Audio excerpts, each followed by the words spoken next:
Episode of the Weber State Weekly Football Show. We're a member of the Big Sky Podcast Network. I'm your host, Colby Peterson. On the show today, we have our returning champions, Dustin Chappie Chapman. Chappie, how you doing this week? Man, I'm here and I'm on time. What could be better? He is here on time. How about that? And then Just also, here is a bonus. it's nice, right? And then from his new digs, or nearby anyway, Sean Lewis. Sean, how are you?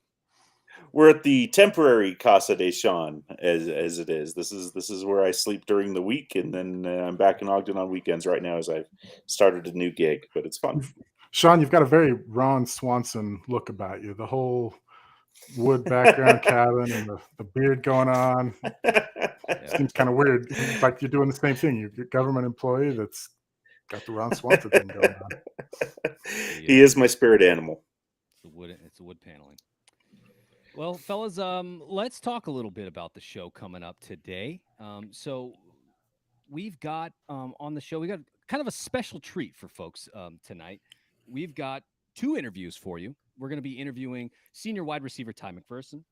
Talked to him a little bit about his career at Weber State, obviously focusing on a lot on this season. Ty's going to be a captain again this year, so we'll talk a little bit about that. Then afterwards, we're going to have a coach's interview. So you'll have the opportunity to hear from Coach Mickey Mental, the new offensive coordinator and quarterbacks coach, coming from Ohio now to the mountains of Utah. So we'll talk to Coach Mental a little bit about coming to Utah, about playing at elevation, about his success in the MEC, and kind of what he hopes to bring to the Big Sky Conference. And then finally, we'll have a look at the depth chart today, and we got our first look. And so we'll talk through it a little bit because I think, guys, we were sort of talking in the chat a little bit today, and we had some surprises, some things we expected, some things we did not. So we'll talk through some of that with the group. But before we get into all that, we want to encourage everybody to subscribe to the show, whether that's on Apple Podcasts, Spotify, Stitcher, all really good places to find Weber State Weekly, or on social media, a bunch. You can find us on Facebook, Instagram, and Twitter. Twitter, one of the best places to interact with the Weber State Weekly team, especially on game day. Football game day is coming up on Thursday this week, and so I will be manning the Twitter account from my couch in Nashville, Tennessee. And so if you're not at Stewart Stadium, you can join me on Twitter. And then, of course, we have the Patreon. You go to patreon.com/Weber State Weekly. Become a patron, help support the work that we're trying to do and enhance coverage of Weber State. And then appreciate all of our patrons who have done that to this point. Thank you all. All right, guys. Handled all the stuff. So now, T-Mac, Ty MacPherson. Let's talk to Ty. Ty, how you doing tonight, man? Doing well. Thanks for having me, guys. This is a treat. It's awesome. We're just excited for some Weber State football. As are we, man. I mean, it's been a long wait since the end of the spring season. Obviously, not the end of the spring or the fall season last season, the way that you guys had hoped it to go. I'm firmly in the camp that FAMU shouldn't have been there, that Weber State should have got the nod. Whatever. We'll let bygones be bygones. But Tyler, wanted to kind of start things off by now you're coming into your senior season, right? This is it for you. You've had a front row seat to some of the highest points that this program has ever achieved since 2017, like you said. So, I mean, you've seen a lot, right? How do you guys feel going into this season? Because you've been through some highs, there have been some lows. I mean, last year was tough. And so now rejuvenated, coming into the fall 2022 campaign. How are you guys feeling, man? I would say rejuvenated is one of the best words to sum it up, fresh and, coming off a season that we weren't super happy about and we felt like things slipped, both off the field, maybe on the field or on the field, maybe a little bit off the field as well, but feeling really good. This team's awesome. They're young. We only got 10 seniors on the whole team. So this is the youngest team I've ever been on, So it's a really cool situation for myself, and also for a lot of these younger guys, looking at a lot of these younger guys, they look at, guys like, I hope they look at guys like me and Eddie Heckard and Noah Tagi and Winston, some of us older guys, like how I used to look at, Taron Johnson, Andrew Vollert, Stephen Cantwell when I was a freshman. I hope they look at some of us leaders like how I used to look at some of those, awesome leaders and players here at Weber State. So nothing but excitement, nothing but just, good feelings and a lot of preparation. We're excited to go. So, yeah, I mean, a proper, off season this year, you guys were able to get back into the normal swing of things, having spring ball at a normal time, going through, fall camp at the normal time. And now everybody, I mean, from based on what we've read from Brett Hine, who's covering you all from the Standard Examiner, everybody's feeling good. Like you said, people are healthy, the healthiest that they've been, we've heard, for some folks. And so things are looking good for a rejuvenated Weber State team. No doubt. Great. Nothing but, I mean, fall camp was a success. Spring ball was a huge success. A lot of young guys are just getting a lot of reps. I would say that for me, I've taken less reps, this fall camp, probably less than I've ever taken. Not in a bad way, because I feel great, but just getting other guys reps and making sure that they're, kind of just figuring out college football and how it works. And it's been awesome for me and some of the older guys just to, obviously grind when practice is going, but also just help out the younger guys, help build the program, help do whatever we can to make, these young guys ready for this season and for the next 4 years or 3 years or 2 years, how old they are. So, yeah. Cappy So, and Sean, I'm going Ty, to bring you in, but I was going to ask one last question here really, really quickly. Coach Hill has made you're the a host. lot. He has made a lot of hay about the fact that you guys had these player-led practices, right? And that, like, those player-led practices have really moved the needle coming into fall camp. Coach Hill mentioned that quite a few times as he was doing interviews with Paul Grua, who's the SID in charge of football and overall communications at Weber State. And so I wanted to ask, like, how did that come about? How did you guys say, we're going to have player-led practices, we're going to do these things, we're going to do a little bit extra, and then, like Coach Hill has said, that's put you guys ahead of schedule in fall camp to really do some things that maybe you wouldn't have been able to do if you hadn't done those? Yeah, I mean, Coach Hill, he makes it known that, successful teams only go as far as the leaders and the players want it to go. So, I mean, just from day one of spring ball, he's been telling us, hey, like, some of you leaders, some of you guys that have been here, some of these team meetings, some of the things that Coach Hill tells us to do, we know, like, we've heard it, dozens of times. So he just, makes it clear to us that we got to lead. And if there's an opportunity to have a practice without coaches or do something without coaches, that's our obligation. That's our responsibility to make it happen and to help the guys figure it out. And so it's cool that he puts a lot of responsibility on our shoulders. And, it can be, it's hard. I'm a 23-year-old kid. I go to school. I have, a wife and I have family, but it's awesome to do whatever I can to help out, some of the younger guys and just the whole team by doing PRPs or player run practices.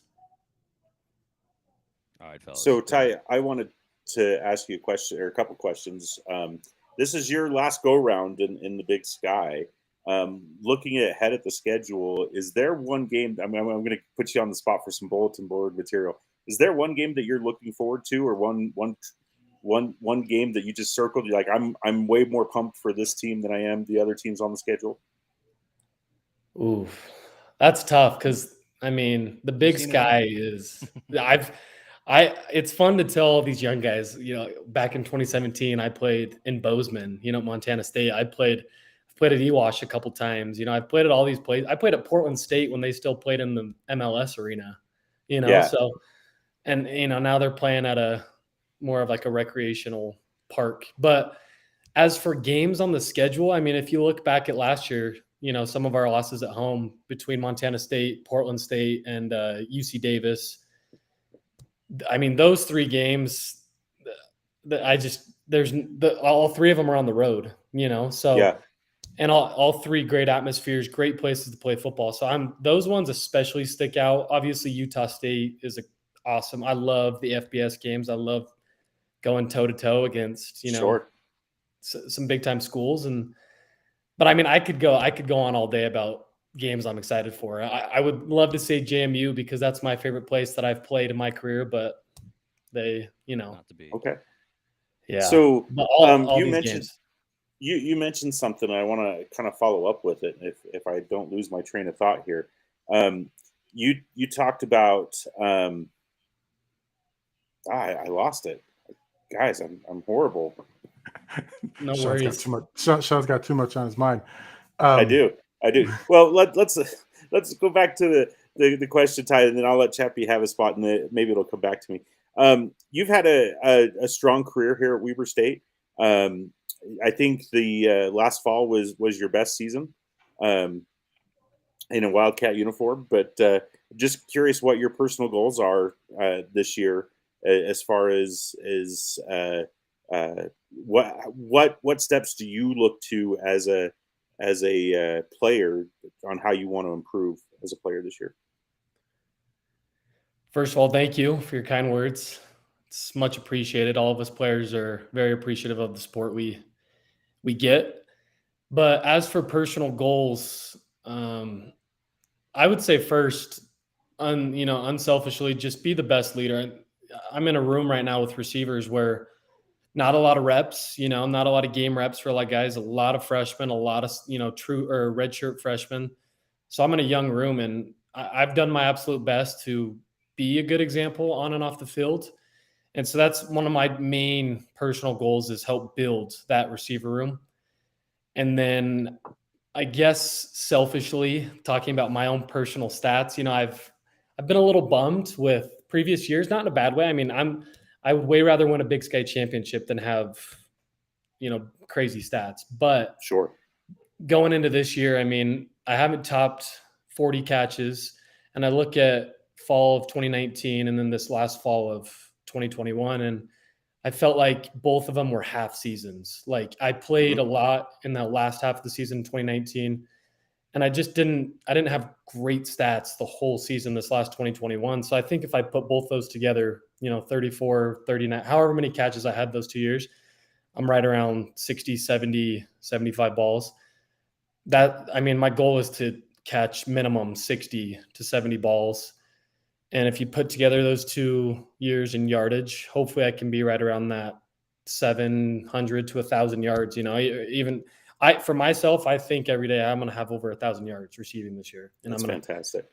Yeah, that's just a personal goal, and I think it's doable. We have such a great offense coordinator, and Coach Hill is as good as they come around, college football. And I let him know, hey, Coach, I want the ball. I want to do whatever I can to help this team. And I think me having the ball is selfishly, it's something that I can do to help this team win football games. So right. I remembered my question now, and I'm sorry for delaying it. Yeah. Colby can edit stuff out. As players, what you brought up in your last comment was about the losses at Stewart Stadium last year.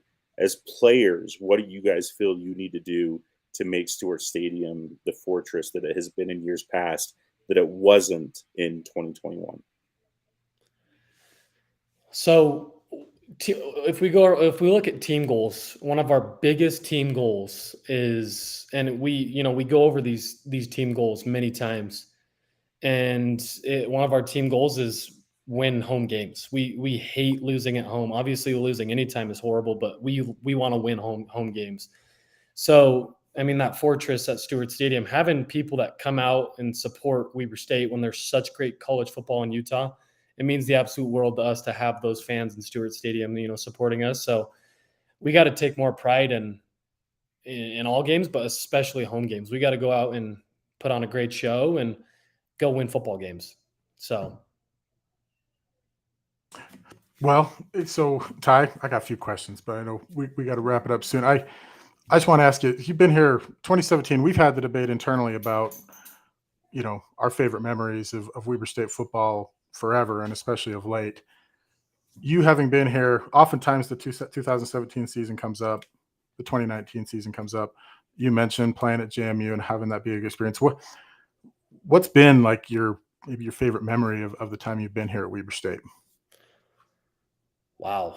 There's a lot. Going to Eastern Washington in 2017 and, being a true freshman, I just kind of was figuring it all out, but I made a couple, big time plays for my, big time blocks. Dave Jones walks it in for a game winning touchdown, in 2017. Then we go back last year in 2021 and, I make a block for Dave Jones yet again, and he gets a game clinching first down, so those two off the top of my head, I love playing in in Cheney and at Eastern Washington. And then, I mean, JMU, it sucks that we haven't gotten them. We played them at JMU, but some of those games are unbelievable. And then beating Montana at home in 2019. There's just so many. I can go on and on. But I mean, I have 3 Big Sky championships in my couple years here, so that's ultimately the best memory I have. So That's awesome. Looking at the wide receiver room, you guys have a lot of Ogden guys around there, but we even always try to explain to other fans of other schools, like there's no shortage of hate to go around the Big Sky teams, especially the players that aren't from the area that may not get it. Be like, man, well, why do you guys hate Montana? It's like, just go there and play a game, and I'm sure you'll find out why we don't like Montana. the Big Sky it's such a fun conference, and saying the rivals are SUU and Idaho State, even though SU's gone, of course, Idaho State's a huge rival, but you look across the board, Montana State, I mean, those have got to be almost everyone's rival, because you go up there and play them and you're like, holy cow, I'm in Bozeman, Montana, and 20,000, 15,000 people are screaming at me, and they love football up here, and it's just awesome. I mean, Big Sky is definitely, it doesn't get enough credit. A lot of people don't really know how awesome of football there is in the Big Sky. So Ty, one last question for you, and we'll wrap this up. Yes, sir. You have a new wide receiver coach this year, Skylar Ridley, former MPC student with me, by the way. But Skylar is now going to be coaching you guys in the wideouts. Former college wide receiver himself down at Brigham Young. And so talk to us a little bit about his style. I mean, he's a guy who's experienced at the position, had some success, when he was a player, and has, gone through the reps and has been up at Weber State now for a while, understands what Wildcat football is all about and the program that Coach Jay Hill is trying to implement. Talk to us about his style and how you guys have kind of responded. Because like you said, a lot of young guys, especially young guys from Texas, coming up and playing as true freshmen. Now, Coach Ridley's as good as they come. I've known Coach Ridley since I was in 8th or 9th grade.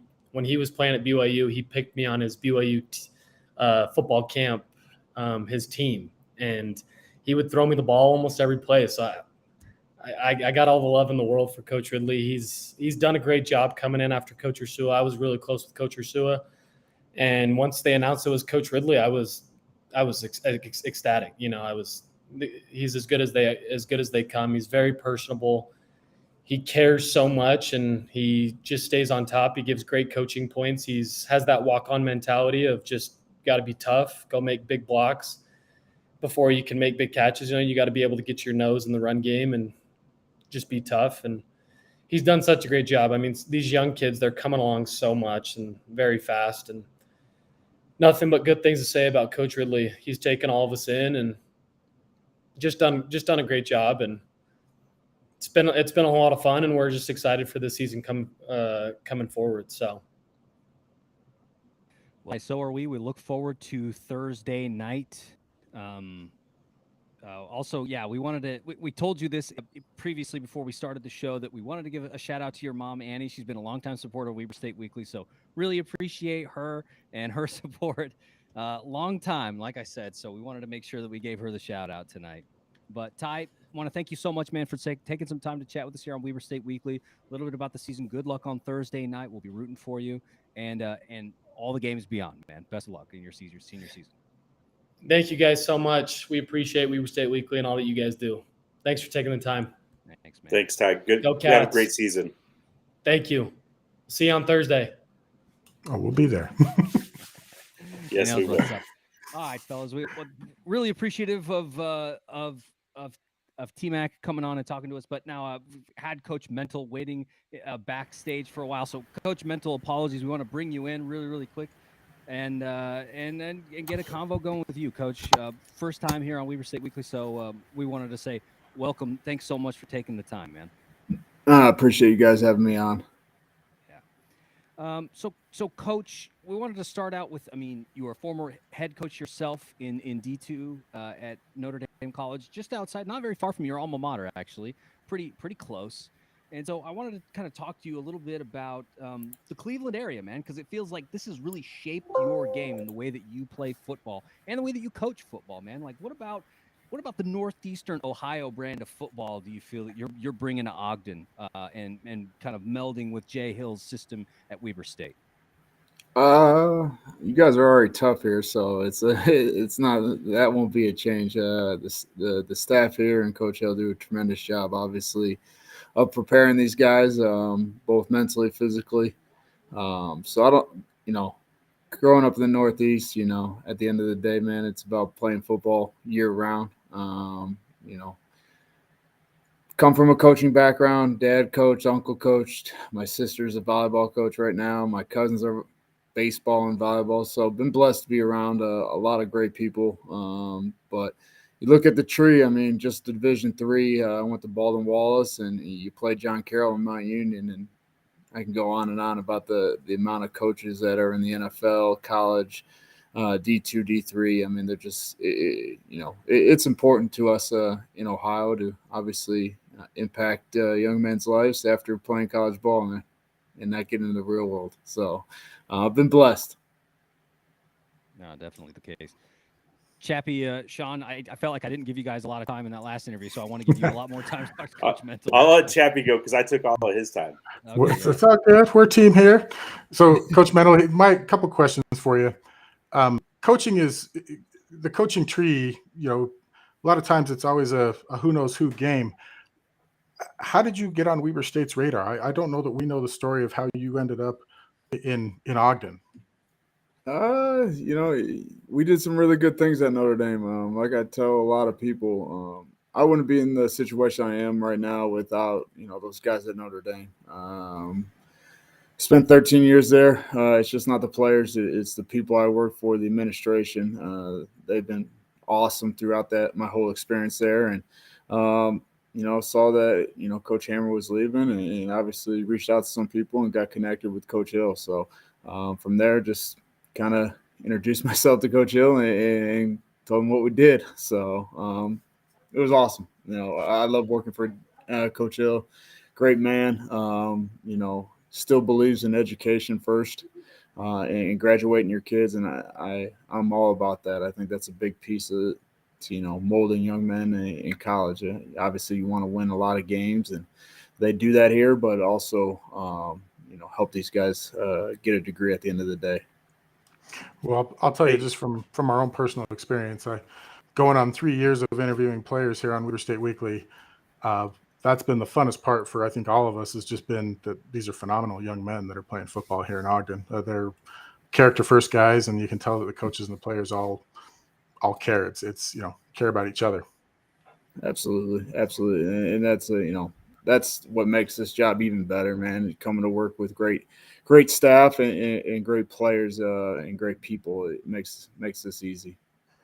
Oh, so some of us have watched some game film here at Weber State Weekly. Is what we can find online. What kind of offense should we expect? Is it more of a balanced offense? Is it a spread? Is it some of the games I've watched? It's a lot of zone runs, some RPO. What should fans expect when you guys take the field on Thursday? We're going to run the ball. I guarantee you that.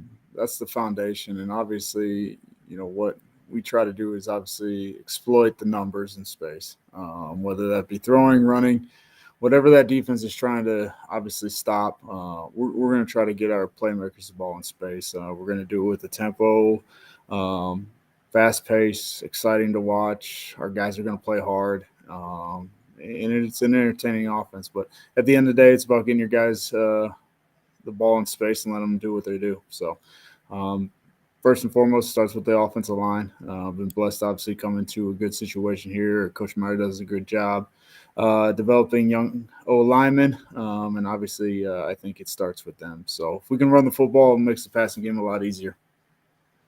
It's interesting you brought up the O-line, Coach, because we saw the first depth chart today, and we noticed that there's been some shifting on the O-line due to some injuries and such like that. And even Coach Hill has mentioned that the O-line's a little bit thin. And I don't know how much you've listened to our show, but last week I was on and I talked about how my biggest worry is the O-line protecting the quarterback. And we've had some times where quarterbacks are pressured and they're thinking, like, okay, do step one, step two, step three, rather than letting the game come to them.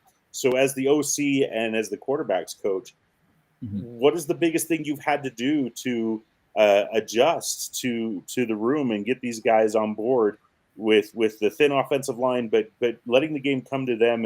And we've talked about getting the ball out quick and such like that. How does that transition, and how are the guys taking hold of that? Do you feel like you're seeing the progress? Sorry, that was a long rambling question. No, you're good. I think it starts with the tempo and limiting the exotic blitzes the defense can present. The faster you go, the less complex you can be, both offensively and defensively. So we're going to try to limit that based on tempo. Obviously, staying on schedule on offense will help that. But just getting the ball out, taking the check downs, taking the available flats, taking the quick route quick. That way, when we do call play action pass down the field, it's more efficient. Obviously, with tempo, you wear down the defense. They don't have as much gas, and obviously with the altitude here, I'm going to try to take advantage of that. It's a lot different than Cleveland. There is no altitude, so just trying to obviously stay on schedule first and foremost, and I think that'll put us in good situations to be balanced, both run and pass. Okay. Well, I know a lot of fans will be excited to see a balance, because we've seen a lot of first and second down throws and then a third down run to try to get up middle or whatever, and it hasn't been too successful. The offense has been very predictable in the last couple of years. So from this fan's perspective, I hope that we can get a little bit more creativity out of the offense. And then I'm just curious, we've obviously seen a little bit of a quarterback battle. I believe the depth chart had Bronson as QB1 going into the season. But as coaches, and I'm really excited for him, but as coaches, who's the breakout star of the team this year? Who are you guys most excited to and you're probably not going to tell me because you don't want any of the opponents to figure out who you guys are going to highlight and spotlight. But I want to know who, as fans, who should we be paying attention to that maybe is off the radar? I was going to say, my answer is quick because I didn't get to see him in the spring, but JD is special, man. He is. He comes to work every day. I love how he competes and practices. He's got a real knack of obviously making people miss. Breakout star, I mean, it could go anywhere from we got a bunch of young kids at freshmen. I think the tight end room you'll see will be utilized a little bit more in the passing game. I think we've been blessed to have 3 or 4 really good quality tight ends that can do some things in the passing game. But at the are we going to see some tight end focus plays? Because that excites me. I love a good tight end. Just tight end splits down the middle, right? My tight ends at Notre Dame caught 80 passes last year, so I'm a big fan of the tight ends. They're a mismatch, but they got my back on that, so they're going to have good years in the tight end room. But we are blessed, throughout the whole roster on offense. So I think it could go anywhere. I'm excited. That's one of the exciting things to play Thursday, see which guys can obviously be gamers. I think that's one of the questions you got to figure out. But practice is one thing. If you can do it under the lights, then you got something. So we're excited to see that. I've got one more for you, and this is a little bit off book, and so I'm going to try to present this as clearly as I can. I have a theory in coaching. Coaching is all about relationships, and I find when I pay attention to coaches who switch geographic regions of the country, that sometimes they're not as successful. And I feel like because you've been in a country or been in a part of the country, you're obviously in the upper Midwest in Cleveland, and you've got the relationship with high school coaches and everybody that's there, and even other college coaches. How big of a transition is it really to come out west to a place where you don't have that history and be successful as a coach? I'm guessing it's a little bit easier as an OC rather than coming out as a head coach. But sometimes I see guys that leave their region and they just seem to fail. And to me, it feels like it's because they've left their region that they know for a place that they don't. Yeah, I think, some of the, I think you hit it on the head. Being a head guy and obviously bringing a whole new staff with no connections to the area can be challenging. But I think if you're upfront and honest with people and, treat people right, at the end of the day, recruiting is recruiting. Coaching is educating. So I think as long as you go with that focus into those two main things, I think you're going to be all right. It's pretty easy. I mean, recruiting is recruiting. Football is football. Yeah, So yeah. um, I appreciate that. I've had a lot of people talk to me. It's like, oh man, he's coming from D2, and I'm like, well, X's and O's are X's and O's. You just got bigger kids playing those X's and O's, and if it works at one level, it should work at another. With just the bigger kids. So, yeah, and then finally for me, what's your favorite thing about Ogden so far? it's easy. It's the mountains. Waking up to the mountains, practicing in front of the mountains. Kind of take it for granted, probably if you've been here a long time. But for me right now, it's pretty neat. Obviously, waking up to those mountains, that scenery. Yeah, blessed with that. But other than that, my dogs like all the parks, so I'm say that. Have they indoctrinated you to fry sauce yet? That's the question. They have not. I don't know what that is. I'm not much of an eater, so I tend to steer away from that kind of stuff. Sorry, I was throwing my boy Bishop Millard Joe a bone there. So, Coach, we'll just help you out. Fry sauces, when they mix ketchup and mayonnaise, it's a dipping sauce for your fries. I think it sucks. You guys can try and revoke my Utah card. I don't care. Yeah, that's why you're not here anymore, Colby. Wow, I'm a straight ketchup guy myself, Colby, so don't feel bad. I think I'll stick with ketchup. Yeah, oh man. There we go. Don't get fancy. So, Coach, I got a couple questions for you here before we wrap up. We talked a little bit with T-Mac about the fact that, Coach Skylar Ridley was now going to be coaching the wide receivers group, a former wide receiver himself. You have a similar situation. You're a former college quarterback, like you said, at your alma mater, Baldwin Wallace, and now have worked your way up. You were an offensive coordinator at Notre Dame College in South Euclid, and then became a head coach, becoming an OC now at the D1 level, but a quarterback from kind of the start of your career, and now tasked with coaching the quarterbacks. Do you think that being a former player at that position gives you an advantage? Does it help when you're trying to put together an offense? Talk to us a little bit about your background there and how you feel it has informed the things that you do and the kinds of schemes that you put together and the way that you see the field. Absolutely. First and foremost, obviously going to high school at Olmsted Falls, my head coach, Jimmy Ryan, probably the best coach I've ever been around. Really installed the values of being a quarterback, not turning the ball over, playing smart, taking what the defense gives you. So I had a really good foundation.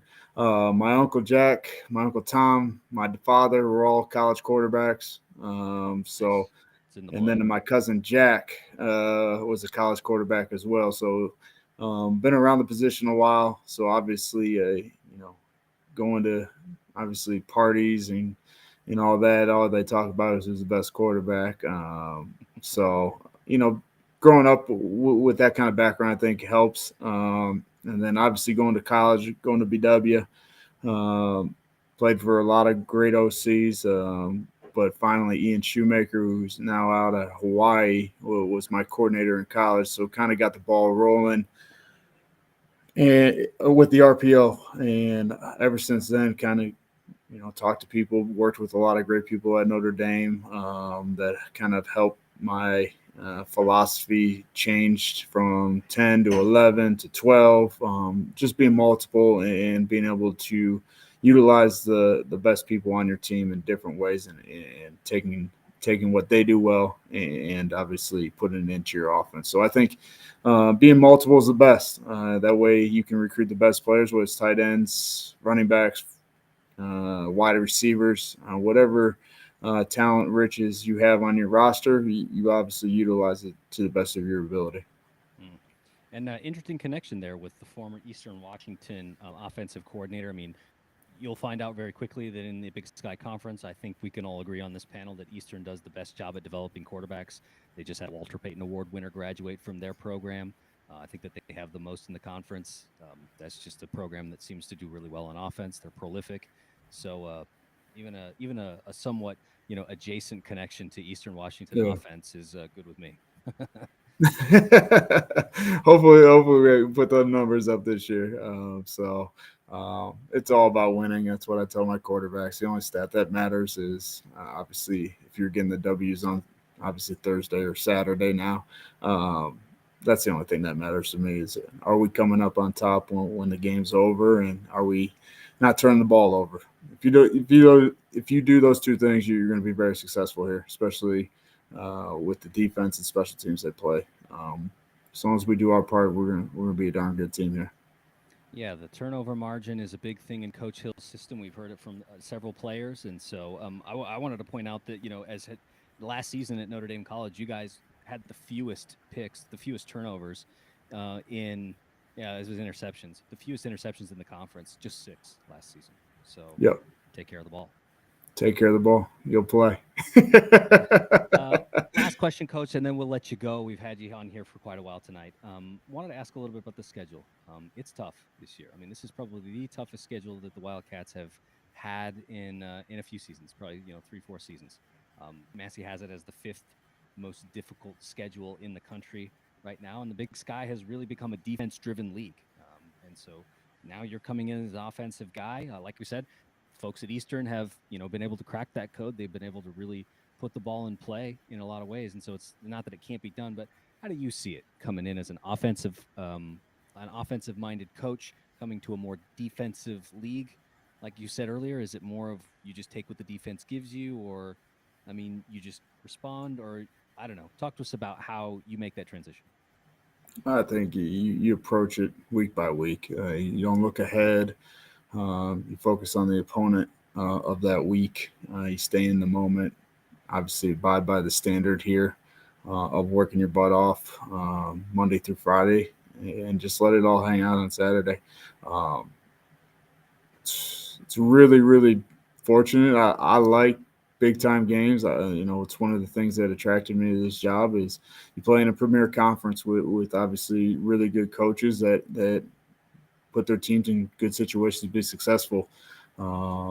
So I think as long as you take it 1 week at a time and not look ahead and obviously focus on yourself on an offensive standpoint, I think you put yourself in a good transition. You don't have the laws, you don't have the ups and downs. You stay consistent in your process and your routine week in and week out, and that way you're prepared at a high level and ready to play fast on Saturdays or Thursdays. Yeah, or Thursdays this week. A little bit of a weird one. But yeah, that's why I told these guys, we'll be putting out a game day show on Thursday morning. So this week's a little bit of a crunch for us. We'll get the content out, fellas. Don't you worry. We'll see. Everybody just get out to the tailgate, all right? Just get out to the tailgate on Thursday. Come on out. More the merrier. Let's pack this place. Let's do it. Well, Coach Mickey, man, I want to really appreciate you, man, like I said, for taking some time on a Monday night to spend some time with us. Introduce yourselves, I guess, to some Weber State fans here on Weber State Weekly. Wish you the best of luck on Thursday and for the rest of the season. We'll obviously be rooting for you and hoping for the best. I appreciate you guys having me on. Go Cats. Oh, man. Yeah, best of luck, Coach Mano. We're rooting for you guys. Thank you all. We're so excited for Thursday night. It's going to be awesome. You and me both, man. It's finally here. Let it rip. For sure. All Thanks for your time. We'll see you. Thank you. Have a good night. All right. I want to thank Coach Mickey Mantle one more time for taking some time to join us here on Weber State Weekly. Really appreciate him. Like I said, I know he's probably busy getting everything set up. His first season as offensive coordinator. Luckily, he's had quite a few months here in Ogden, but no doubt getting ready for a game day, especially in a short week, even though it's the first game of the season. Probably a little bit weird and a little bit tough, so his time is appreciated. So, fellas, we talked a little bit about the depth chart earlier today that it dropped. I tried getting a good graphic so we could show the audience, but it didn't really come through. So we'll just kind of talk through this. But I wanted to kind of get some of your guys' takes because this is our first look at kind of like the results of the spring and now fall camps. And there were some things that we expected. You guys mentioned it earlier. Bronson Barron is QB1, Kylan Weiser is QB2, similar to last season, right? But then there were some things that were maybe not expected. And so I wanted to kind of get your guys' thoughts. Like, what was one thing that you guys felt after seeing the depth chart that raised eyebrow? So I'll take this first. The thing that was most surprising to me, I suppose, was Damon Bankson being listed as second string running back. But I don't see. I don't.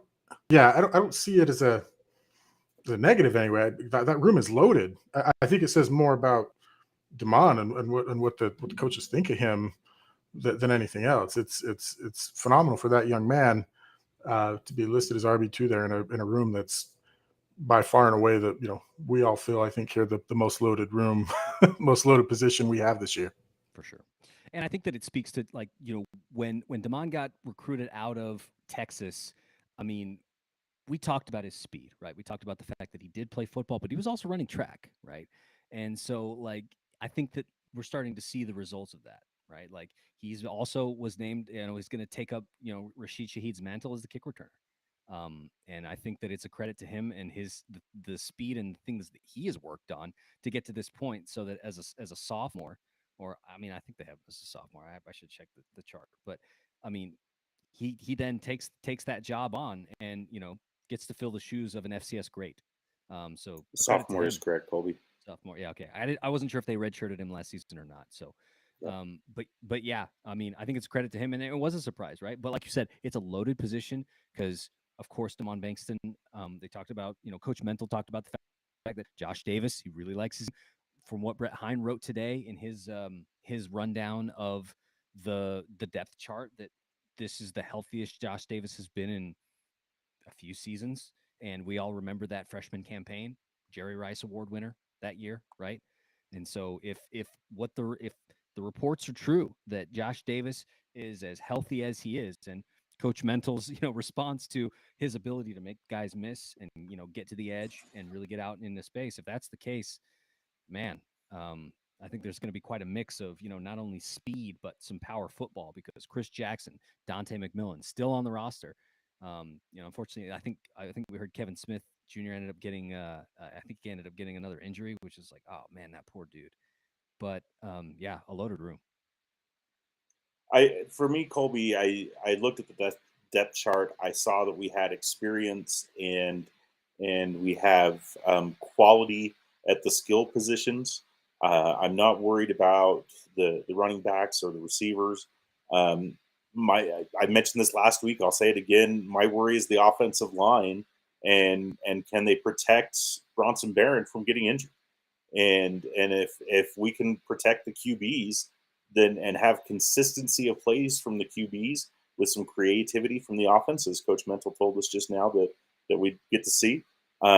I think the offense is going to be fine, and I have no doubts with Coach Hill and the defense. I think the defense is gonna be their normal stellar selves. But the problems and the complaints that I've heard around Wildcat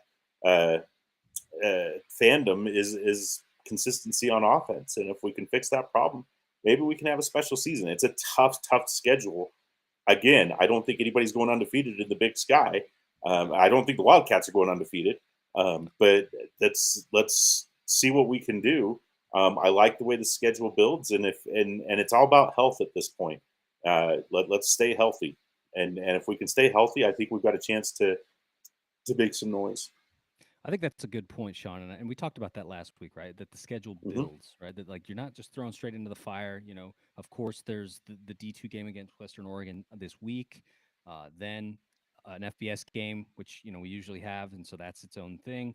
But then Utah Tech, then Kaza, and you're building it up to those 3 weeks in October, where I think that will make or break the season, right? And we talked about that last week. And T-Mac hit on this, but there are a lot of new faces, a lot of young guys, which is good. I mean, especially in a build-up schedule, because if it does come down to those last 3 weeks, getting these guys as much experience as they can is going to be important. A couple of other observations I have. I thought this the whole time. Of course, it's the first time I've been on the show this season, but our defensive secondary is loaded. Like we said, the running back room's deep. Yeah. Because it's a specific position, but that secondary, man, I mean, good. That is a scary group right there, man. I fear the quarterback who wants to pass on those young men. There are NFL guys in that secondary. I'll say that. And Taron Johnson currently plays on Sundays for the Bills. We can say that with confidence, that guys can play in the secondary at Weber State University, and they can cut it in the league. We're seeing it now. Yeah, and it's a whole group. Oh, and one other surprised me just to see. I'm glad to see it, but I'll give a shout out to Shad Pulsifer. Guy came from Snow College. I've loved this guy's story the whole time. We need to get him on Weber State Weekly. Dude worked 5 years as a construction worker. He's your kind of player, Chappie. He's massive, man. He's 6'7", listed at 6'7", 260. Like that's a story I want to hear. We need our friends in the athletic department to get Chappie a Pulsifer jersey. That's what I'm hearing right now. I take it. I take it. Yeah, definitely. I will say that I did interview him. So if you're a Patreon supporter, that interview is on our Patreon account. But I did interview Shad after we had gone through the recruiting phase in the spring. And like you said, Chappie, really good story because Shad had a lot of, some unfortunate injuries, had, some things not necessarily work out, started at SUU, didn't really work out in Cedar City, found a home in Snow College, but had some injury issues there too. And I think I'm trying to remember. I think he said this. He thought that he was done with college football, and Weber State reached out to him and said, "Hey, how about one more up in Ogden?" And he said, "Absolutely, would love to." And so came up, and like you said, I mean, it's a good place with with George Tarlas leaving, losing Jared Sheese on the defensive line. Yeah, man, could have used the help. I can't remember the third guy who transferred out down to Brigham Young, but yeah, man. He's making some noise down there too. I hear too. Yeah, help me. The name it escapes me right now. I'd mispronounce it if I tried. Okay. Isn't it a Latui or Lutui? Yeah, but that was a unit that we were very nervous about, right? We didn't really know how that was going to shake out, and so I mean, if Shad is coming out, I mean, it's a for that right end. I think he's playing right end. Left listed on the left He's side. playing left end. So he's playing there, and it's sort of it was an or there, so there were the kind of the two starters. But I mean, if they have that kind of confidence in him, that's a great sign, right? Like bring him in, they coach him up, and they say, okay, if this man can stay healthy, I think he can make an impact. Guys, one last question because we kind of letting this go on for a little bit. We've already talked about Damon. We've talked a bit about the young guys at the skill position. T-Mac talked a little bit about that. We talked about the thinness of the O-line. Jay Hill's noted that a few times, especially in an interview today. Another thing that stuck out to me, Jack Kelly moved from linebacker, where he I think was really good, has a great motor. They put him on the right end. How do you think he'll do there? Because I have my thoughts, but I wanted to hear what you guys thought.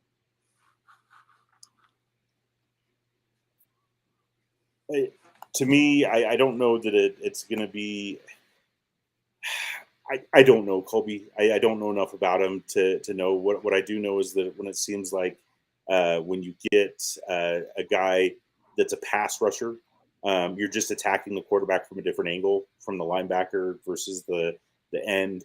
The end seems to have more direct pass rush responsibilities rather than dropping back into coverage where the linebacker kind of has to do both. I don't know if it's a temporary thing, who knows what it is, but if I trust the coaches know what they're doing, and if this is going to be a good move and get us some pressure off the end, then I'm all for it. Well, it must have been something that was clearly talked about, but linebacker was, if we were going into the season, linebacker is probably one of the two positions I was most worried about this year because we lost so many guys, losing Connor Mortensen and we had a very experienced core last year. Yeah. Sherwood Lavaka, it was a very experienced group there last year. Yeah. So being able to take some of the experience that we did have there in Jack Kelly and moving him over to the end says a lot about what the coaches feel about what they have there to me.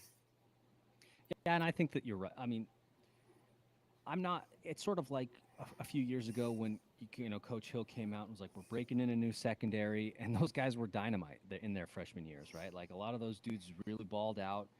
They had a great season, and that's kind of the way I felt about linebacker. I mean, it's such a linebacker-driven league. I mean, you look at the guys that play linebacker in the Big Sky; it's just nuts. Like, you know what I mean? And so, and Troy Anderson having the success that he had at Montana State last season after bouncing around a little bit, I think it just shows how good you have to be to start at linebacker in this league.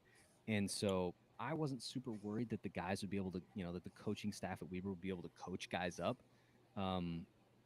So I don't think as nervous about that. But I do wonder about what you said about it maybe being temporary with Jack Kelly playing that right end position until, maybe some things shake out. Until Coach Hill proves otherwise, I will always have confidence in the decisions that the defense makes. 100%. Right. By the way, shout out to Hayden Meacham. Logan Latui was the name. We flashed on the screen there. That was the name that was escaping us right then. And like you said, hey, well, and let's give a shout out to Hayden, man. Hayden listed as the one spot at tight end. How awesome is that? That's and we're excited because Coach Mental said that Hayden's going to get some touches this year, right? 80. What did he say? 60 balls to the tight ends. He said 80. He said he caught 80. Was it 80? 80 balls last year. It was 80. Yeah. So Hayden, lick your chops on that, my friend. I'm sure he's probably been licking his chops. He's been there every day so far. But yeah, we all love us some tight end play around here at Weber State Weekly. So yeah, shout out to that group. I've been saying that for years now, right, guys? I long for the days of Andrew Vollert when we could just dump it off into the flat and let him go and make it happen. Well, and watching some of the game film that we did from what we could find on YouTube of Coach Mental's time at Notre Dame College, like a lot of times they would run like a 2 tight end set. So, getting Hayden out there and Justin Malone is going to be a lot of fun. And to go back to our concern about the offensive line, one way to offset that is to run a 2 tight end set and have a little bit more blocking on the edge when you need it. Yep. Yeah. Yep. That's great. Because I think, from what we're hearing, of course, Montana State loses Daniel Hardy to the league. Good for him. But they've got some guys that are reloading. I can't remember the kid's name at Northern Colorado. I mean, ends are also a position of strength in the Big Sky Conference. There are some prolific pass rushers. Guys, last question, and we can wrap this up. So we talked about Jack Kelly. We've talked about the surprise. We talked about the O-line. Just really quickly, Coach Mental noted that, a lot of young guys at the skill positions. T Mac noted that, right?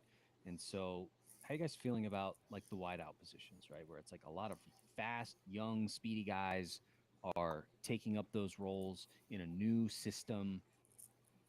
How are you feeling about that? You feeling good? Maybe a little bit nervous because inexperience. Come what may, what? Yeah, it's an experience, but Sure. Again, from watching what I could find on Coach Mental, the way his teams have thrown the ball have definitely been, of an RPO type variety. And he mentioned it there where you're exploiting numbers, right? It's all about exploiting numbers. In fact, I'll just say I loved how cerebral Coach Mental was when he was talking to us. Like it's a numbers game to him, and I love that. As long as receivers can catch the ball, if they're in space, that's where you want them, right? So the concern I would have about our receivers is, young guys and the hardest part is learning to get separation, right? I mean, that's what Rashid was brilliant at, and Rashid would open it up for everybody else because he was able to get separation on the outside and draw the double team every time. And so if there's one concern I have, it's that. But again, watching what I could find online, Coach Mental's offense, from what I can see, is getting guys open in space and a lot of crossing routes, a lot of hitch patterns, a lot of posts and things like that are just meant to get guys open on rollouts. So that's the way to get an inexperienced or a younger receiver room, lots of experience really quickly, is to create good space for them to catch good balls. Sean, final words. My worry about the wide receivers is the quarterbacks, and wide receivers are entirely dependent position. You need to get space, get open, but you can be open all day long. If the quarterback can't get you the ball, there's nothing good happens, right? So it's all about the quarterback getting the ball to the receivers, and so my thoughts are I want to see. I don't want to make any judgments on the receivers until we see what they do. Now, I do want to say this, and this is probably more for our game day show, but I hope the Wildcat fans that are listening tonight, let's not put too much stock on what we see on Thursday. We're playing a D2 team. We should roll them. Unless that game is close in the fourth quarter, which I don't think it will be by any account. If it But is, I don't alarm think we bells are can make ringing. declarations, good or bad, either way, based on what happens Thursday or based on what happens in Logan in 2 weeks. Unless it's good, right? Like if the Wildcats go We up go there up and to we Logan and stand beat the toe-to-toe, Aggies. I Yeah. mean, sure. If you Yeah. win, that's big. But if you Yeah. go up there and you perform well, and then just Yeah. know, like we always see, depth becomes the thing. This is the Yep. separation. Yep. You know, you just got more guys on scholarship. I'm just saying, let's not give them the championship parade or burn the whole thing down based on Thursday's results. Well, and to me, they're starting off the right way. New offensive coordinator. I know we're fans. We are all a little bit bummed that they're not playing Jamie. We all would have rather seen that, obviously. But the situation sets up very nicely. New offense, new offensive coordinator. It gives them a chance to get things rolling and to, experiment a little bit, see what works. Like Coach Mennel said, see who's a gamer. So I like that. And I'll just add this too. As far as quarterback play goes, to me, that the thing that we definitely have going for us there is the running game. Okay. Run can set up the pass extremely nicely when you have a running back room the way like we do. And Coach Mennel said straight up in that interview that we're going to run the ball, right? And when you run the ball Why not? why wouldn't you? And when you run the ball in a spread offense like that, we've all seen over the years, if an RPO or spread type offense is good at running the ball, they have to focus on that in the quarter. It creates, it opens everything up. Opens everything up for the quarterback. I agree with you, but my one criticism, my one thought is we've had inconsistent quarterback play over the last 3 years. I think it's been unfortunate. Kylan was really good last year when he played until he got hurt, which is unfortunate. But injuries are part of the inconsistency, right? Yeah, absolutely. That's absolutely. I mean, Bronson. I don't think Bronson was healthy, from what I can tell, most of last year. I'm hopeful that a full offseason. I mean, think about it, guys. This is Bronson Barron's 3rd year starting at quarterback, and he's a sophomore. Sure. Yeah. Should be a good year, hopefully. Right? Is that we all kind of bemoaned the way that the Wildcats were banged up last fall, and it's like, man, maybe we shouldn't have played the spring, but it's like maybe we just needed to be a little bit more patient, and that the dividends from that would come, right? Yeah. And maybe it's now where it's like, yes, some guys had left, blah blah blah, but also some young guys got some reps that they wouldn't have gotten otherwise, and so maybe it's good. Yeah. I don't bemoan the spring season, but it's nice to be back in the natural rhythm of spring football practice, fall football camp, and in that natural thing. I think there were some extra injuries there, but we need to wrap up. But I'm excited for Thursday night. I know you both are excited for Thursday night. All the fans watching and listening are excited for Thursday night. I can't wait to be in Stewart Stadium and hanging out with all my friends wearing purple. Get loud. All right, fellas. So upcoming schedule, like Sean said, Thursday, September 1st, Wildcats will be taking on D2 Western Oregon at Stewart Stadium. That game will be at 6 p.m. So if the game is at 6 p.m., tailgates at least at 4. Leave work early and go tailgate. The fellas will be up there, so go hang with them. Stewart Stadium, you can get your tickets, or ESPN Plus like me if you're out of town. That's the way you'll do it. Then coming up, like we said, Saturday, September 10th, Wildcats taking the trip up to Logan to face Utah State. That game will be at 5 p.m. I believe the Alumni Association is doing a tailgate. They are. So we'll probably share that link in the Weber State fans group. But go be a part of that, man. Like when those things are on the road like that, show up to them because they're a lot of fun. It's really a lot of fun. And it is an FBS game, so you never know what's going to happen, but it'll be a good test. Then Saturday, September 17th, Utah Tech comes to Stewart Stadium for the first time as a D1 program. So they will face the Wildcats at Stewart Stadium, 6 p.m. on that game. Can we find a better derogatory name than Utah Tech? And not the D1, but we got it. That name's so awful. We'll come up with something. And by the way, on that, looking at the games coming up, like I don't know that we know much about Weber State after that Utah Tech game either, based off of the game last year. Like I'm not sure. I'm not sure what Utah Tech's going to be. Yeah. We can call them the Beefaloes. You want to call them the Beefaloes? I don't know, Colby. Utah the Tech is The tech is just the worst name ever. Thank you, Utah legislature. We'll work on it. And then finally, Saturday, September 24th, Wildcats will be taking the trip out to Davis to face the Aggies in California. 8 p.m. on that because they are out there. That game will be on ESPN Plus. So wrap up the show. Email us, WeberStateWeekly@gmail.com, Facebook, Instagram, Twitter, and our Patreon, and then the blog, WeberStateWeekly.com.